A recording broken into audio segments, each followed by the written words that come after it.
শোনো মা, 16 বছর বয়সে আমার বিয়ে হয়েছিল। এই ছোট বয়সে চুপচাপ সংসারের জন্য দিনরাত খেটেও কোনো সম্মান পেতাম না। শাশুড়ি, ননদ, দেবর সবার শুধু আমার বিরুদ্ধে অভিযোগ থাকতো। একসময় বুঝলাম আমার চুপ থাকাটাই আমাকে কথা শোনানোর কারণ। তারপর থেকে আর চুপ থাকিনি। সবার দোষগুলো আঙুল দিয়ে দেখিয়ে দিয়েছি। একটা কথা মনে রাখবি, যখনই তোর উপর অন্যায় হবে তখনই প্রতিবাদ করবি। যদি চুপচাপ থেকে সহ্য করতে যাস তাহলে কিন্তু এই চোখের জল ফেলতে হবে। শ্রাবণীর ভাই ভাবি আমাদের বাসায় আসবে, আর এটা শুনে শ্রাবণী আমার হাতে লম্বা একটা বাজারের লিস্ট ধরিয়ে দিল।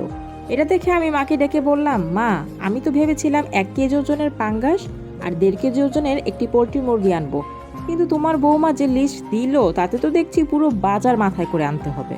আমার কথা শুনে মা কিছুটা বিরক্ত হয়ে বলল, সবসময় বইয়ের পিছনে লাগিস কেন?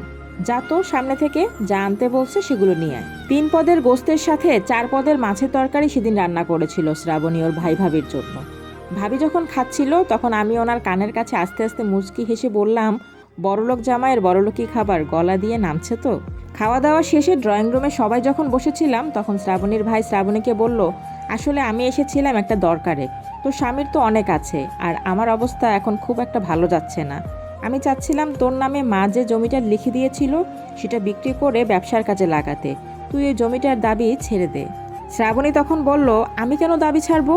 আর এই দাবি আছে বলেই বাপের বাড়ি গিয়ে আমার জামাই আর আমি পাঙ্গাস মাছের ভাজি আর পোল্ট্রি মুরগির ঝোল দিয়ে 4টা ভাত খেতে পারি। এখন যদি দাবি ছেড়ে দেই তাহলে তুমি আর তোমার বউ আমাকে আর আমার স্বামীকে ফকির মিসকিন ভেবে তাড়িয়ে দেবে।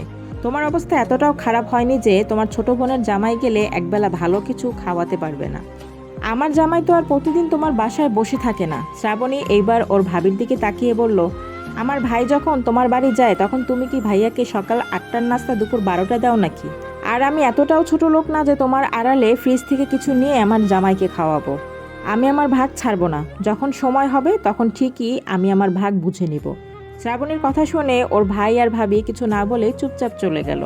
আমি মাকে তখন বললাম, স্বামীর মোটিভেশনাল কথা শুনে কানে শুনতে না পাওয়া তিতলি বিমান চালানো শিখে গিয়েছিল, আর শ্বশুরবাড়ির মোটিভেশনাল কথা শুনে ভাই ভাবিকে শিক্ষা দিল আমার শ্রাবণী। গল্পটি কেমন লাগলো অবশ্যই কমেন্টস করে জানাবেন, আর এরকম সুন্দর সুন্দর গল্প পেতে আমার পেজের সাথেই থাকবেন। সবাই ভালো থাকবেন, সুস্থ থাকবেন, দোয়া রাখবেন।